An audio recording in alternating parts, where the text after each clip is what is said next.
Bismillahirrahmanirrahim. Assalamualaikum warahmatullahi wabarakatuh. Alhamdulillahirrahmanirrahim. Bagaimana kabar anak-anak hari ini? Alhamdulillah, semoga semua dalam keadaan sehat walafiat. Oke, pada kesempatan yang berbahagia ini, Pak Yen akan melanjutkan materi TIK kita pada bab 1 menuju ke bab 2. Pada kesempatan ini kita masuk bab 2 dengan KD 3.1 mengenal ikon pada Microsoft Paint. Setelah kemarin pada bab 1 kita belajar tentang pengenalan perangkat lunak, kita fokus ke ikon-ikon pada Microsoft Paint.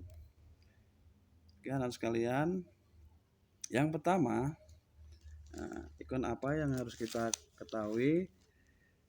Ikon pengatur gambar yang harus kita ketahui adalah kelompok dari ikon clipboard. Itu ada 3. Yang pertama ikon paste yang digunakan untuk meletakkan gambar hasil kopian. Ikon cut, gambar gunting itu yang berfungsi untuk memotong, memindahkan suatu gambar ke tempat yang lain. Yang C itu dalam LKS itu yang C halaman 14 itu adalah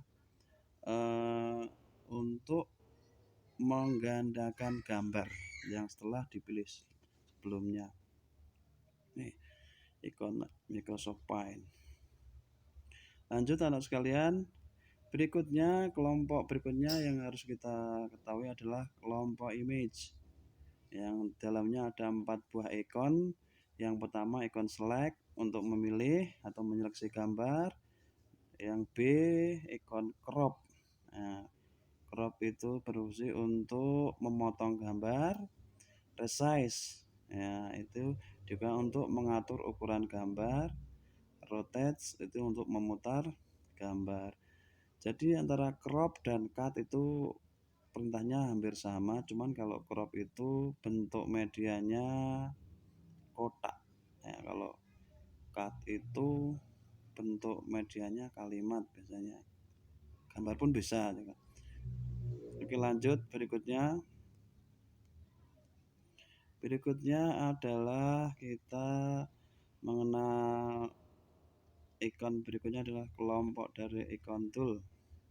Itu ada, kalau di LKS itu ada 1, 2, 3, 4, 5, 6, 7.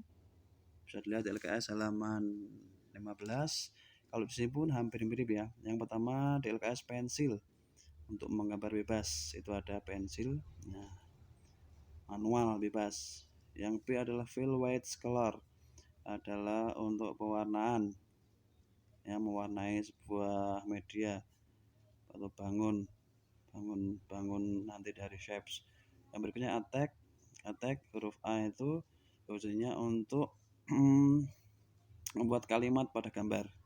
Misalkan membuat sebuah media burung, nanti tulis pinggirnya dengan nama burung, memakai dengan attack.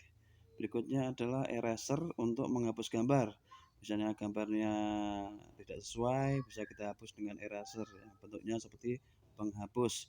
Berikutnya adalah color picker, adalah untuk alat untuk mengambil warna dari suatu gambar untuk menggambar. Jadi ketika menyamakan warna, ambil ada dengan namanya color picker, nanti warnanya akan sama. Yang berikutnya adalah magnifier. Nah, ini fungsinya untuk memperbesar tampilan area kerja. Lainnya yang G brush untuk menggambar garis bebas, ya. Namun di sini di gambar sini, di PP sini anak-anak bisa lebih luas ya.